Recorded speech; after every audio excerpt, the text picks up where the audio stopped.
should re-emphasize this movement? What should be? This is your final one. What should be in this document? Yes, in this document. I think Pirmais, lai gan Fiskālās disciplīnas padome uzskata, ka pašreizējais prognožu rāmis budžeta veidošanai 2016. gadam ir pieņemams un diezgan ticams, riski negatīvajā pusē ir diezgan būtiski, līdz ar to Fiskālās disciplīnas padome mudina valdību izstrādāt arī atsevišķus rezerves pasākumus gadījumiem, jo gadījumā nodokļu ieņēmumi atpaliks būtiski no plāna. Tas būtu pirmais ieteikums. Otrs ieteikums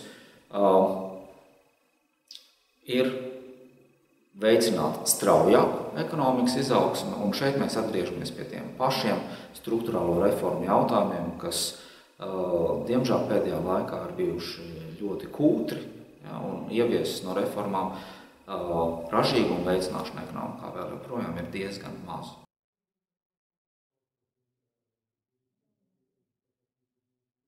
Par galvenajiem ekonomiskiem riskiem tuvākajos 3 gados es gribētu uzsvērt sekojošas lietas. Pirmkārt, viennozīmīgi tie ir ārējie. Galvenie riski Latvijas ekonomikas izaugsmē tuvākajā laikā ir ārējie riski, un tie saistāts galvenokārt ar situāciju Krievijā.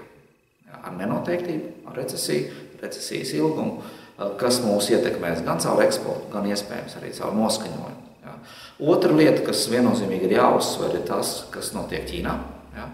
Ķīnas tiešā ietekme diezgan neliela, bet netieši, protams, Ķīnai augot lēnāk, tas nozīmē, ka arī pasaules ekonomika var augt lēnāk, un tas Latviju varētu ietekmēt negatīvi. Ja mēs skatāmies uz iekšējiem riskiem, tad pašlaik mēs kaut kādus ļoti lielus riskus ekonomikas izaugsmē neredzam, un galvenie riski, kas nāk no iekšpolitikas, no iekšējiem ekonomikas procesiem Latvijā, ir tas, ka reformu trūkums kavē straujāku ekonomikas izaugsmu.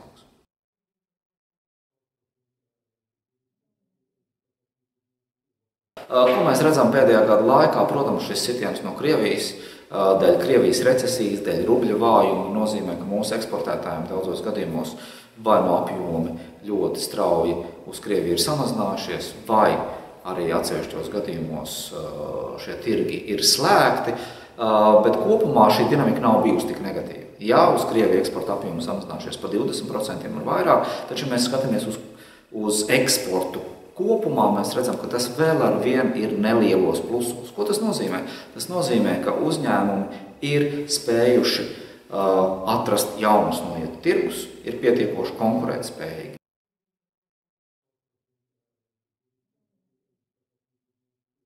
Pašreizējā tendence tirdzniecības saitēm ar Krieviju mazinoties un pastiprinoties tirdzniecības saitēm ar Rietumu Eiropu un attīstītajām valstīm ilgtermiņā ir laba ietekme, jo tas nozīmē, ka mūsu integrācija ar Rietumu Eiropas ekonomikām, kas pašlaik pamazām sāk augt arvien straujāk, kļūst spēcīgāk. Līdz ar to mēs no šīs izaugsmes gan ekonomiski, gan politiski iegūsim vairāk.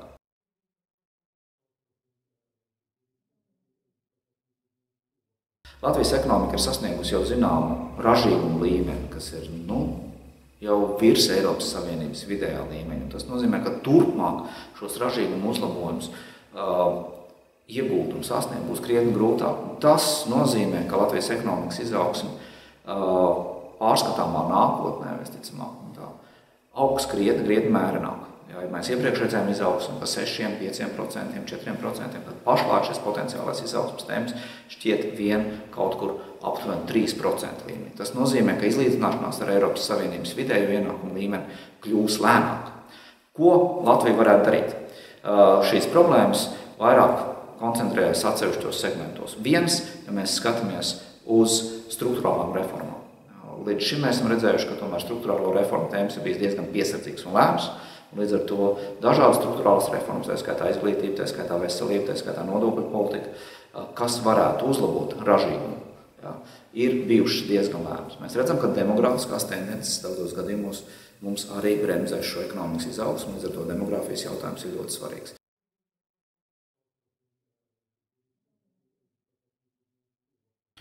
Latvijas ekonomika nepārkarst, ja mēs skatāmies uz pašreizējiem izaugsmes tempiem, tad viņi ir diezgan tuvu potenciālam.